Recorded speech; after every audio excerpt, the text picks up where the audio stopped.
بسم الله الرحمن الرحيم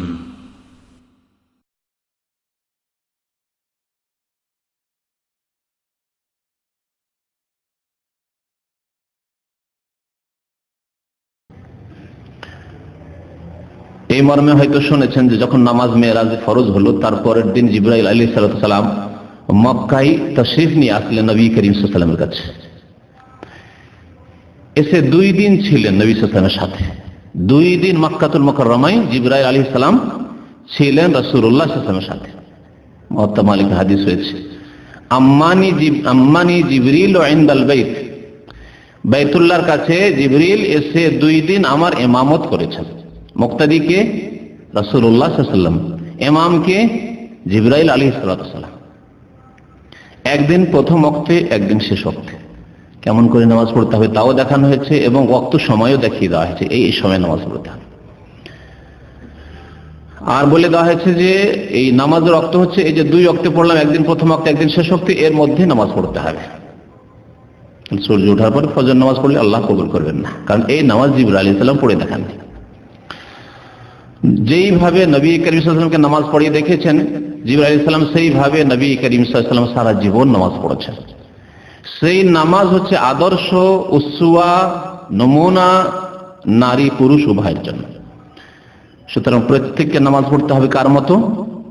রাসূলুল্লাহ সাল্লাল্লাহু আলাইহি ওয়াসাল্লামের নামাজের মতো নামাজ পড়তে হবে। অনেক মাসলা মাসাইলে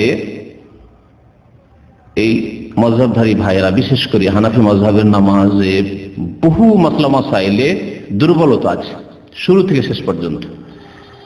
একটু খুলে নাম ধরে এই জন্যই বলতে হলো যে অনেকে যদি নাম না ধরি তো বুঝতে পারবেন না। অন্যান্য মাযহাবেও বেশ কিছু মাসলা মাসাইলে ত্রুটি রয়েছে, দুর্বলতা রয়েছে, কিন্তু হানাফি মাযহাবের নামাজে সবচাইতে বেশি ত্রুটি রয়েছে, দুর্বলতা রয়েছে শুরু থেকে শেষ পর্যন্ত।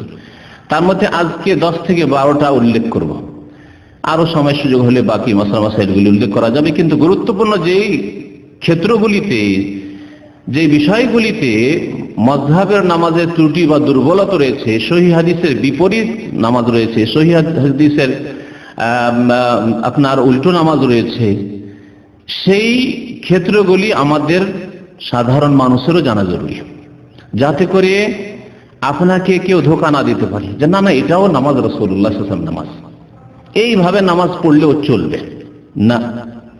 ওইভাবেই পড়তে হবে যেভাবে রাসূলুল্লাহ সাল্লাল্লাহু আলাইহি ওয়াসাল্লাম নামাজ পড়েছেন, নামাজ আদায় করেছেন। তো আল্লাহ পাক নামাজের হেফাজতের কথা বলেছেন, আল্লাযীনা হুম আলা সালাওয়াতিহিম ইউহাফিজুন উলাইকা হুমুল ওয়ারিসুন। আল্লাহ বলেছেন যারা নামাজের হেফাজত করে তারাই তো ওয়ারিস, তারাই তো উত্তরাধিকারী। কিসের ওয়ারিস? আল্লাযীনা ইয়ারিসুনাল ফিরদাউস, যারা জান্নাতুল ফিরদাউসের ওয়ারিস হবে। নবী করিম সাল্লাল্লাহু আলাইহি ওয়াসাল্লাম বলেছেন জান্নাতুল ফিরদাউস সবচাইতে উচ্চ স্থান, উচ্চ মর্যাদা জান্নাতের। ফাইন্নাহু আলাল জান্নাতি ওয়া আওসাতুহা, জান্নাতের সবচাইতে উচ্চ স্থান এবং সবচাইতে উত্তম স্থান। আল্লাহ পাক ফিরদাউসের ওয়াদা করেছেন কার সাথে? যারা নামাজের হেফাজত করবে। আল্লাযীনা ইয়ারিসুনাল ফিরদাউসা হুম ফিহা খালিদুন, এবং সেখানে তারা চিরকাল অবস্থান করবে। তো নামাজ যদি সহি শুদ্ধ পড়েন, নবী করিম সাল্লাল্লাহু আলাইহি ওয়াসাল্লামের তরিকায় পড়েন, তাহলে কবুল হবে, না হলে কবুল হবে না।